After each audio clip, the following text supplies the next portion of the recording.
이렇게 팔목 쪽에 골절이 된 경우 팔목 골절 교통사고 합의금 항목은 크게 6가지 항목이 있는데요. 안녕하세요. 사건사고TV 김지윤입니다. 교통사고로 손목 골절 부상을 입은 경우 합의금 산정이 어떻게 되는지, 그리고 어떻게 하면 합의금을 제대로 잘 받을 수 있을지 알아보도록 하겠습니다. 이번 영상에서는 자동차 보험약관 기준으로 보험금 산정하는 방법을 설명드릴 건데요. 총 6가지 항목이 있는데 이 중에 기본 항목 5개 산정하는 법에 대해서 먼저 알아보고, 마지막 상실수익액 항목은 매우 중요하기 때문에 다음 영상에서 별도로 설명드리겠습니다.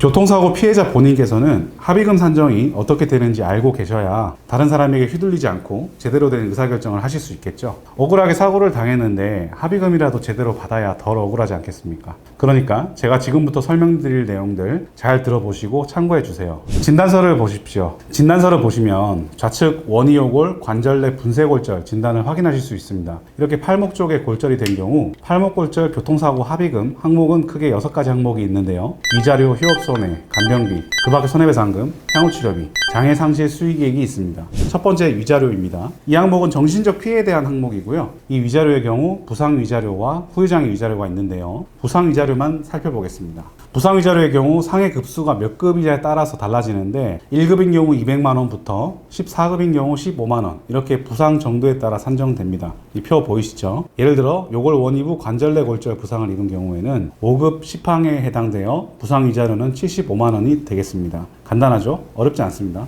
그리고 두 번째 항목인 휴업손해입니다. 이 휴업손해의 경우에는 이번 기간 동안 수익 감소액의 85%가 산정되는데요. 예를 들어 입증되는 월소득이 500만원인 사람이 30일간 입원한 경우 500 나누기 30 곱하기 30 곱하기 85% 해서 425만원이 휴업손해로 산정되는 것입니다. 계산기로 천천히 계산해 보시면 그렇게 어렵진 않을 겁니다. 그리고 세 번째 항목 간병비입니다. 이 간병비 항목 궁금하실 텐데요. 이 간병비는 지급되기 위한 조건이 있어요. 상해급수 1급에서 5급 사이에 해당하는 경우에만 받을 수 있는데요. 1급이나 2급 부상인 경우에는 60일, 3급이나 4급 부상인 경우에는 30일, 그리고 5급 부상인 경우에는 15일치를 받을 수 있습니다. 만약 교통사고 손목골절로 부상급수 5급에 해당하는 경우 15일치의 간병비가 인정이 됩니다. 이때 간병비 기준은 1일 일용근로자임금 기준으로 지급하고요. 제가 이 영상을 찍는 2024년 상반기 기준 일용근로자임금은 하루 125,776원인데요. 계산상 편의를 위해 반올림해서 13만원으로 잡고 계산을 해보겠습니다. 15일로 계산해보면 15일 곱하기 13만원 하면 됩니다. 그럼 195만원이 나옵니다.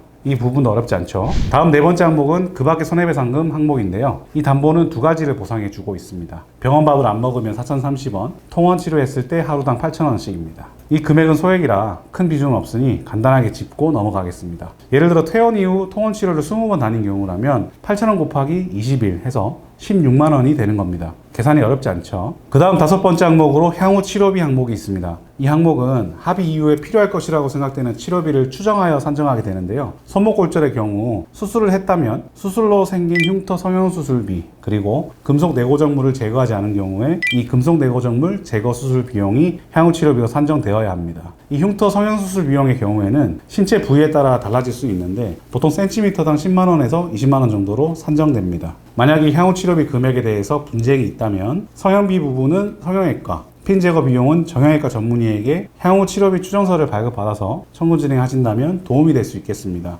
여기까지 교통사고 손목골절 합의금 항목 6개 중에 5가지 항목들을 산정하는 방법을 알아보았습니다. 여기까지 그렇게 어렵진 않으셨을 겁니다. 하지만 마지막 6번째 상실수익액 항목은 산정하기가 쉽지 않고 가장 비중이 크고 중요한 역할을 하기 때문에 다음 영상에서 별도로 자세하게 설명드리도록 하겠습니다. 궁금한 사항 있으시면 위 전화번호로 연락 주시거나 아래 영상 설명란이나 고정 댓글에 연락처로 문의 주세요. 전문 손해사정사가 친절하게 상담 도와드리겠습니다. 영상 시청해 주셔서 감사합니다.